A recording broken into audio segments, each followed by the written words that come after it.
Frei, eu queria fincar um pouquinho aqui nessas questões acerca da apostasia, porque Certo. é um tema que está acontecendo agora. Eu possivelmente vou tomar um pouquinho do tempo, mas eu acho que é importante para eu, inclusive, compreender o que significa os efeitos e a extensão deste termo. No cânon do Código de Direito Canônico 751, está escrito o seguinte: portanto, aquele que está ajustado ao Concílio Vaticano II, certo? Diz o Certo. seguinte: disse heresia a negação pertinaz, depois de recebido o batismo, de alguma verdade que se deve crer com fé divina e católica, ou ainda a dúvida pertinaz acerca da mesma, ponto e vírgula, apostasia, o repúdio total da fé cristã. Cisma, a recusa da sujeição ao sumo pontífice ou da comunhão com os membros da igreja que lhe estão sujeitos. Então, a gente tem aqui o conceito de apostasia como o repúdio total da fé cristã. No cânon 1041 do direito canônico, são irregulares de receber ordens quem tiver cometido o delito da apostasia. E no cânon 1364, parágrafo 1º, sem prejuízo do cânon 194, parágrafo 1º, apóstata da fé incorrem em excomunhão. Isso, muito bom. Aqui a gente vê o seguinte: a apostasia como um delito autônomo. Vamos seguir. No número 675 do Catecismo do Concílio Vaticano II, este amarelão aqui, no número 675 diz o seguinte: antes do advento de Cristo, a Igreja deve passar por uma provação final que abalará a fé de muitos crentes. A perseguição que acompanha a sua peregrinação na terra, portanto, sempre deixando que a gente é perseguido, desvendará o mistério da iniquidade sob a forma de uma impostura religiosa que há de trazer aos homens aparente solução aos seus problemas à custa do abandono da verdade. Que é Cristo. A impostura religiosa suprema é a do anticristo, isto é, a de um pseudo-messianismo em que o homem glorifica a si mesmo em lugar de Deus e de seu Messias que veio na carne. Então, o que a gente vê aqui na questão sobre o termo apostasia, filha do Vaticano II, é que a apostasia é um delito em si própria. É o abandono, é o repúdio total da fé cristã. Muito bem. No Catecismo de Trento, diz o seguinte, e aqui é que me chama a atenção de um jeito grave e complicado. Quem está fora da igreja? Daqui se infere só três classes de homens são excluídos da comunhão da igreja. Em primeiro lugar, os infiéis. O segundo lugar, os hereges e cismáticos. E, por último, os excomungados. Veja, ele não classificou a apostasia como um delito autônomo. Isso tem repercussões gravíssimas. Deixa eu continuar. Pagão é quem nunca recebeu, nunca participou de nada, também não vou me... Caio, vou me permitir te cortar aí, porque senão vai ficar muita coisa para eu explicar. Eu estou tentando guardar aqui os conceitos. Vamos até aí, depois você continua. Não, é só para acabar aqui, Frei, é o seguinte, ó. O hereges e cismáticos, porque apostataram da igreja. Então, o que acontece aqui? Antes do Concílio Vaticano II, nós tínhamos os hereges e os cismáticos como um delito cujo efeito é a apostasia. Eles apostataram, porque cometeram a heresia e cometeram o cisma. No Concílio Vaticano II, o apostatar significa um delito autônomo que fala, não, é quem repudia totalmente a fé. Isso é grave. Por quê? Porque pelo Concílio Vaticano II eu posso cometer heresias, mas se eu falar, eu não repudio a fé, ele automaticamente está ok. Mas para o Concílio para o Catecismo de Trento, não. O cometer heresia, por si só, resulta na apostasia que pode dar vazão à excomunhão. Então, se esses padres que professam o Concílio Vaticano II, pelo Catecismo de Crente, estariam ou poderiam ser excomungados por heresia, porque apostataram por terem cometido heresia. Eu vou te explicar um pouco aqui, porque realmente você apontou muitas coisas que são interessantes da gente comentar, e eu acho que vale a pena mesmo dar uma atenção a essa sua pergunta. Eu não diria, Caio, que existe uma intenção total de fazer essa diferenciação no Código de 83, que é esse que você citou, portanto, depois do Vaticano II.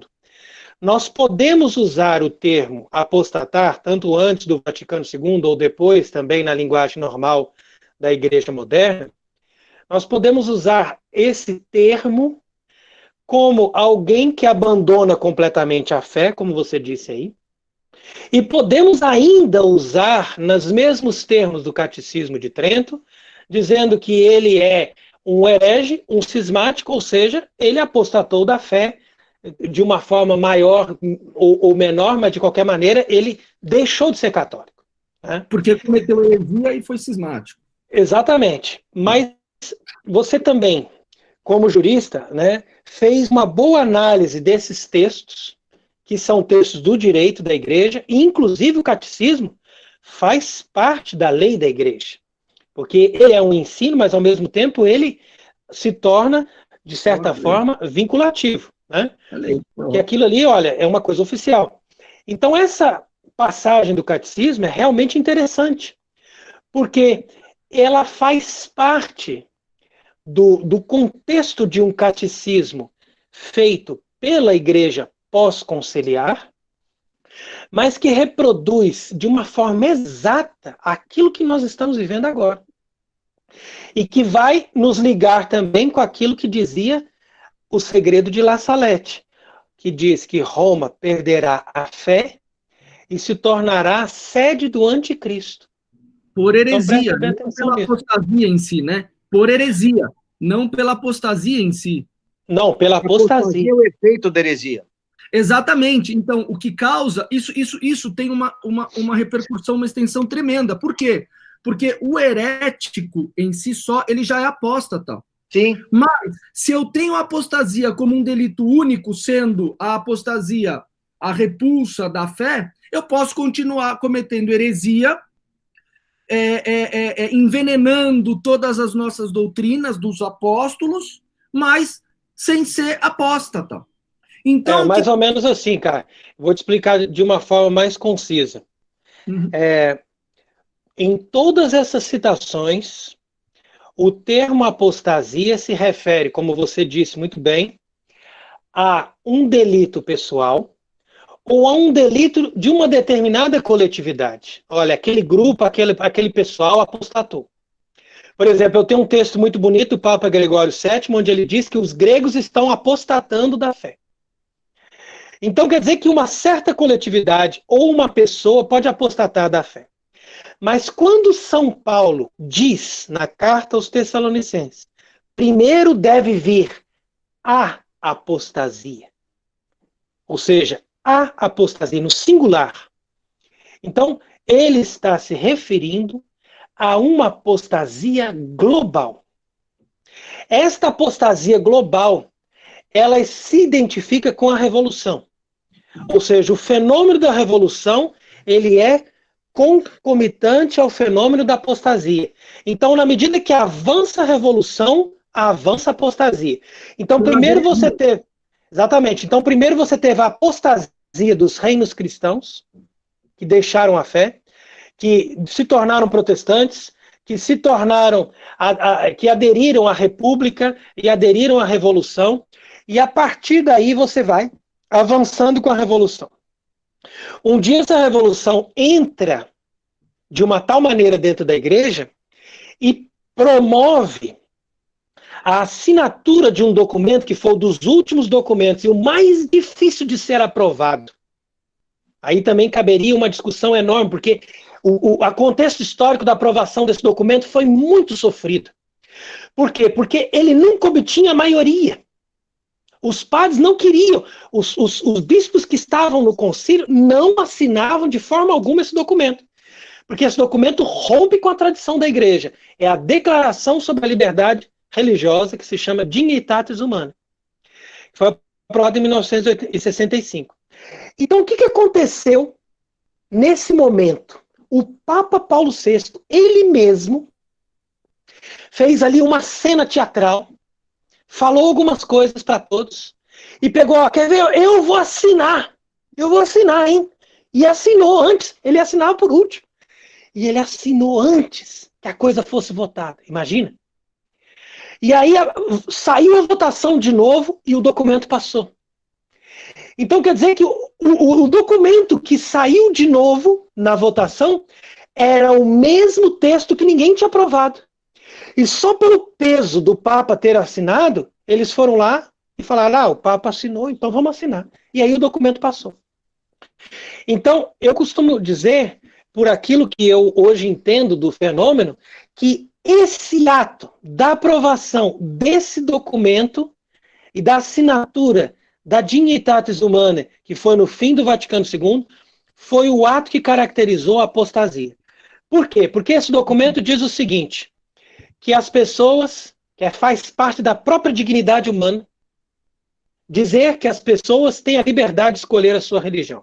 É um direito natural. Pois é, isso foi o que caracterizou a apostasia do Vaticano II e o que faz a Igreja Católica perder a sintonia com ela mesma até hoje. Claro. Por quê? Porque Abu Dhabi, né, e todos os documentos que Francisco fez, e agora essa encíclica que está saindo hoje, Fratelli Tutti, né, quer dizer, são derivados disso. Exatamente, são derivados disso, da ideologia maçônica condenada pela igreja, que o ser humano tem a liberdade de escolher o seu próprio Deus. Ora, eu escolho Cristo ou escolho Lúcifer. Isso é uma liberdade humana. Não de Deus que eu seja satanista. Exatamente, as pessoas precisam entender isso. Liberdade você tem para fazer o que você quiser, até para cuspir na cara de Deus. Mas a igreja nunca pode dizer que você tem essa liberdade como um direito que vem de Deus, um direito, alguma coisa que é lícito. Claro. Não, você tem que dizer, ó, você não tem essa liberdade, igual você dizer para o seu filho, ó, meu filho, você não tem a liberdade de pular a janela. Mas se ele interpretar que ele é livre para te desobedecer, ele vai pular a janela. Mas você vai dizer até o fim, meu filho, eu não te dou, eu não permito, eu não te dou a liberdade que você pule a janela e caia lá embaixo e morra. Né? Então é mais ou menos nesse resumo que nós temos que entender a apostasia do fim dos tempos, que nós entramos nela a partir de 1965, e que nos configuramos totalmente nela a partir do pontificado de 2013, desse antipapa, né, que nós chamamos de Francisco, e a partir desse momento nós temos aí a configuração final para nós entendermos o que é a apostasia por excelência do fim dos tempos, da qual São Paulo se refere na carta aos Tessalonicenses. Diferente de um pecado de apostasia pessoal, que pode ser a negação total da fé cristã, ou simplesmente um ato de heresia, um ato de cisma. Então a gente está efetivamente diante, porque, veja só, me disse, eu entendi. Foi a partir daquele documento assinado pelo Papa João Paulo VI, que, segundo o senhor, introduziram-se as heresias na como nossa doutrina. Como doutrina. Não, essa heresia, né? Aí que está. Esse documento aí, ele não tem uma heresia. Isso não é uma heresia. Isso é a negação total, bloqueia completamente o fluxo da graça. Então isso aí já é apostasia. Heresias são como se fosse diminuição. A palavra heresia em grego é diminuição da fé. Então, por exemplo, se eu não creio que a Santíssima Virgem é virgem depois do parto, então eu vou diminuir uma etapa, uma força da fé católica. Você nega Entendeu? uma verdade católica, Você né? nega uma das verdades que compõem a fé católica. Mas Agora, quando você dá liberdade para o ser humano escolher qualquer religião, você nega a religião inteira. Você joga a religião inteira na lata do lixo e diz o seguinte, ó, agora a religião é simplesmente mais uma religião igual às outras. No Catecismo Tridentino, na parte 3, capítulo 9, no item 10, está escrito, Daniel vai gostar dessa, certeza. Acho que o Frei tá aí? Tá aí. Acho que o Daniel vai gostar dessa. Olha o que diz. Pertencem a esta mesma classe de homens e participam da mesma culpa os que dão ouvidos aos detratores e maldizentes, os que não o censuram, os que de bom grado concordam com suas afirmações. Ou seja, Concordar com a heresia é heresia. ficar quieto e não rebater e não bater, a gente incorre na mesma culpa. Mas, Caio, como é que a gente reza? Eu peco por pensamentos, palavras, atos e omissões. Então, assim, eu acho, eu penso que a heresia, eu não enxergo a heresia como um ato, um delito autônomo, existente em si próprio. Ela é resultado, a apostasia, eu não enxergo a apostasia como um delito em si próprio, mas ela é um resultado de uma heresia. É a heresia cometida, professada, que leva à apostasia. É o cisma cometido e praticado que leva à apostasia. Portanto, Caio, em sendo assim, estamos diante de uma igreja comprovadamente e legalmente apóstata. é isso aí. Exatamente. Por isso que, Frei, só complementando. deixa eu só terminar. Quando o Concílio Vaticano II coloca a apostasia como um delito autônomo, explicando que ele, dizendo que ele é a perda total da fé, ele permite com que os heréticos continuem na igreja, porque afinal de contas eu estou cometendo umas mentirinhas aqui, indo contra, mas ainda estou no seio da igreja católica. Ô, Caio, essa frase sequer tem sentido, porque fé é um dom de Deus, você não pode ser culpado por perder um dom que não é você que tem, te é dado. É a famosa ambiguidade, é o pecado da ambiguidade, é o que Nossa Senhora disse à irmã Lúcia, a confusão diabólica. A pessoa não pode ser condenada por apostasia, ela tem que ser condenada por heresia, o efeito disso é apostasia. Exatamente. Por isso que é o catecismo de Trento e não o catecismo de 83. Isso, exatamente, é isso que eu estou dizendo.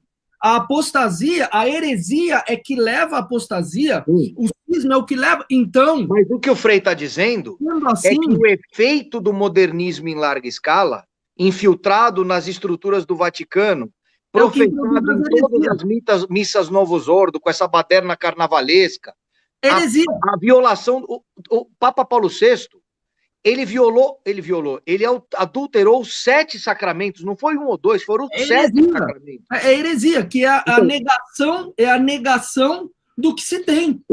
A vida corrida depois de 50 anos com essa baderna toda pós-Vaticano II produziu o que o Frei está dizendo que combina com Paulo, que é a apostasia generalizada, é um tempo de apostasia, não é um ato de apostasia. Em outras palavras, a água ferveu, evaporou inteira. Agora só tem apostasia. Mas por quê? Porque estamos com diversas heresias. Isso. Vou te esclarecer aqui também, Caio, numa coisa. Na verdade, independente desse conceito de um pecado pessoal ou de um pecado coletivo ou de toda a igreja, é aquilo que eu dizia no início, né? Nós temos que nos deter na interpretação dos padres da igreja. E os padres da igreja, eles são unânimes, são todos unânimes em dizer que quando São Paulo fala dessa apostasia final, que prepara o advento do anticristo, né, que é o último o último evento antes que o anticristo se manifeste. Ou seja, ele coloca bem assim, olha, vocês estão achando que Cristo vai voltar logo? Não, espere. Primeiro tem que vir a apostasia. Depois vai se manifestar o filho da perdição. Depois Jesus Cristo vai voltar. O Mas filho o que da gera perdição com apostasia? o falso profeta. Mas é o que gera apostasia, é a heresia. Não, calma. Você tem que entender isso com certeza, mas você tem que entender assim que a questão, nós não estamos mais preocupados assim atualmente com a questão da heresia. Heresia já é uma coisa superada. Isso aí hoje em dia já nem se fala em heresia. Você não tem que achar nos textos de Bergoglio heresia. Você tem que achar nos textos dele, tentar achar alguma coisa que tenha relação com a Igreja Católica. É o contrário. É o contrário. Mas isso por si só é heresia, porque quando ele não fala, ele está negando o atrás. Caio, é que o modernismo, mais do que uma heresia, como diz São Pio X, é um sistema herético. Não é uma heresia. É um sistema. Ele ataca a fé em todos os pilares. Mas é exatamente isso que eu estou dizendo. O alimento da apostasia é a heresia. Seja claro, evidente. Não, isso é evidente. É evidente. Mas a fase da heresia já passou. Vamos dizer assim que a fase da heresia, nós podemos dizer que era justamente onde o Daniel falou ali, ó, São Pio X. Ou seja, a teologia modernista juntava todas as heresias e trabalhava essas heresias de forma mais conveniente aqui e ali, entendeu? Para que as pessoas se confundissem e não soubessem mais o que é católico e o que não é mais católico. Então eles restauravam os erros até mesmo condenados pelo Concílio de Nicéia, em 325. Entendeu? E eles colocavam ali dúvida até na própria divindade de Cristo. Então, quer dizer, toda essa fase da heresia foi o investimento que eles fizeram no decorrer, principalmente do século XIX, metade do século XX. Aí, aí depois nós chegamos no Vaticano II. O Vaticano II é um estado de apostasia. É um estado de apostasia porque nós já negamos a base fundamental da fé cristã. Qual que é a base fundamental da fé cristã? É justamente dizer que nós temos uma única fé que é a verdade. Todas as outras são falsas e têm que ser combatidas. Então, como eu dizia, basta isso para destruir o Vaticano II na sua raiz. Basta a aprovação dessa declaração aí, Dignitatis Humanae, para você dizer que a partir dali a igreja entrou numa fase de apostasia. Ela começou a ser eclipsada, igual a expressão de La Salette. Entendeu? Que pelo Concílio Vaticano II não ocorreu apostasia. Porque todos eles, pelo Concílio Vaticano II, e essa é a importância, é nisso que eu estou querendo fincar. Pelo Concílio Vaticano II, a apostasia não ocorreu. Por quê? Porque pelo Concílio Vaticano II, a apostasia é um delito autônomo que se consuma quando a pessoa sai da igreja. Só que todos esses heréticos estão na igreja. É isso. Estando na igreja, eles se defendem falando, não, mas eu ainda estou na igreja. É o vídeo do exatamente aquilo que você citou. É o vídeo do Frei. É o vídeo do Frei. É aquilo que você citava também hoje, Caio, quando você dizia o cânon 1041 do Código de Direito Canônico, são irregulares para exercerem as ordens aqueles que tiverem cometido delito de heresia, apostasia ou cisma. E você consegue compreender o tamanho e a extensão disso? Não, aí você vai dizer, qual padre hoje, né, na Terra, que é regular para o exercício do sacerdócio? Agora vocês entenderam que eu não queria falar expressamente. O ponto é, quando você chama a heresia como o alimento da apostasia e não considera a apostasia como um delito único, ferrou tudo. Então, o Concílio Vaticano II legaliza a apostasia. Simples assim. E vamos lá, no Concílio Vaticano II, quem é que foi excomungado depois? Foi o Karl Rahner, foi o de Lubac ou foi o Lefebvre? Lefebvre. Vocês entenderam agora? Aí vem um segundo ponto. Acho que agora eu consegui passar para vocês o que tinha aqui na minha casa. Agora vem o segundo ponto. O Concílio Vaticano II, ele não é obrigatório. Pelo Paulo VI, ele virou uma coisa pastoral. Mas todos os outros concílios são. Consequentemente, eu não quero blasfemar, pelo amor de Deus, eu não quero. Mas aí é onde você entra, Caio. Essa pergunta aí é onde você vai entrar numa discussão que vai, inclusive, abranger a lógica do direito. Então é por isso mesmo que você, que trabalha, né, com o direito, você vai colocar essa questão, é uma questão extremamente importante, mas é essa questão que vem sendo colocada e é um debate que até hoje não foi totalmente resolvido. Por quê? Porque você só tem duas conclusões. Vou te fazer um resumo do debate. A primeira conclusão é que o Vaticano II é legítimo, é um concílio católico, e os papas, após o Vaticano II, são católicos e são legítimos. Se você chega a essa conclusão, então você vai ter que passar a vida inteira com aquela pulga atrás da orelha, vamos dizer assim. Eu não estou obedecendo totalmente o concílio, eu não estou obedecendo totalmente o Papa. Será que eu sou um bom católico? Tá vendo? Então é a primeira questão. Ele é legítimo, mas ele não é legítimo. Obrigatório como os outros. Não, mas mesmo que ele não seja obrigatório, é um concílio, ele se impõe por si mesmo. Depois, a segunda opinião é que o concílio não é legítimo e os papas, a partir do concílio, não são legítimos. Porque eles, a partir daí, não são mais defensores da fé católica, porque para isso que eles foram colocados ali. Entendeu? Mas aí vem o argumento do sede vacantices. Se você chega no argumento do sede vacantices, você também fica com a pulguinha atrás da orelha, que você pensa assim, mas o que leva o Vaticano II a ser ilegítimo? E o que leva esses papas a serem todos ilegítimos? Como eu vou provar isso? Como eu vou provar isso se eu não tenho uma autoridade que declarou isso? Você percebe o balaio? É o balaio de gato. O ponto é, Paulo VI, por si só, não disse, estou tirando do concílio. Não nesses termos, eu não sei. Aí é uma pergunta, eu não tenho essa informação. Tenho apenas um ouvir dizer. Não foi o próprio Paulo VI que disse que tirou do Concílio Vaticano II, rebaixou o Concílio Vaticano II a um nível menor do que os outros concílios. Ele disse, agora isso aqui é só pastoral. Aí que tá. Essa é a frase por excelência que a gente escuta desde o primeiro dia da aula de teologia no seminário. Mas na prática, na vida da igreja, seja da paróquia, da diocese e mesmo da família de cada um de vocês, o Vaticano II é a super lei, é o super dogma. Mas não na estrutura da igreja. Ele é o super dogma que obliterou todos os outros. Na estrutura. Mas não na estrutura da igreja, você ouviu, Daniel?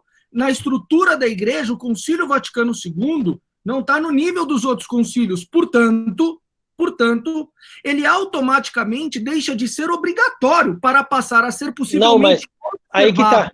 Esse que é o problema. Não existe isso. A igreja não pode fazer um concílio que não é obrigatório. A igreja não pode fazer um concílio que não se impõe. Entendeu? Então, naturalmente, isso daí era só para enganar a boca. De papo profissional de bispo. Isso daí era uma atitude que o concílio se auto-apresentou assim, para poder ele entrar de uma forma sutil e depois se impor como super dogma. Então é nessa lógica que a gente tem que valorizar Monsenhor Viganò, por isso que eu faço questão de sempre citá-lo nos vídeos que a gente faz e tal, pelo seguinte, porque o Monsenhor Viganò ele teve realmente um eureka, uma luz, na medida em que ele foi alguém que serviu a igreja do Vaticano II, ou seja, ele não foi nem pelo caminho de Monsenhor Lefebvre, nem pelo caminho de Castro Maia, nenhum deles. Ele simplesmente falou assim, olha, é o Papa, é o concílio, vamos obedecer, vamos embora. Vamos embora. Enquanto a gente puder tentar fazer a igreja católica, a gente vai fazendo, e a gente vai vendo que os opositores, né, os modernistas vão continuar insistindo no... Exatamente. Os modernistas vão continuar insistindo numa interpretação errada, mas nós vamos até o fim tentar salvar a igreja com o concílio e tudo mais. Mas aí, quando entrou o Francisco, né? Porque o Francisco já era desejado no primeiro dia seguinte do Vaticano II. Mas só que o Vaticano II, o dia seguinte do Vaticano II, não suportaria Francisco. Nem Monsieur Lefebvre seria tão subserviente como ele foi a Paulo VI e mesmo a João Paulo II com a pessoa de Francisco, né? Nem ele, nem muitos outros bispos. Então, Francisco era desejado, mas ele não era suportado na década de 70 nem de 80. Então, quando o Francisco foi suportado, ou seja, quando eles achavam que todos os bispos iam engolir Francisco, e que todos os sacerdotes iam engolir Francisco, e provavelmente poucos bispos no mundo não iam engolir Francisco, como era o caso do bispo do Paraguai, onde eu estava, na diocese de Cidade del Este, Monsenhor Olivieres, que estava fomentando uma diocese mais tradicionalista, né? E que com certeza essa diocese ia se levantar contra Francisco.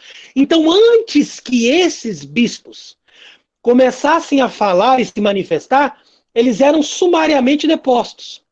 Então, quando o Francisco assumiu o pontificado, eles fizeram lá uma pesquisa, falaram assim, ó, tem uma meia dúzia de bispos no mundo e tem uma ou duas congregações religiosas que não vão aceitar Francisco, vão fazer problema para o pontificado dele.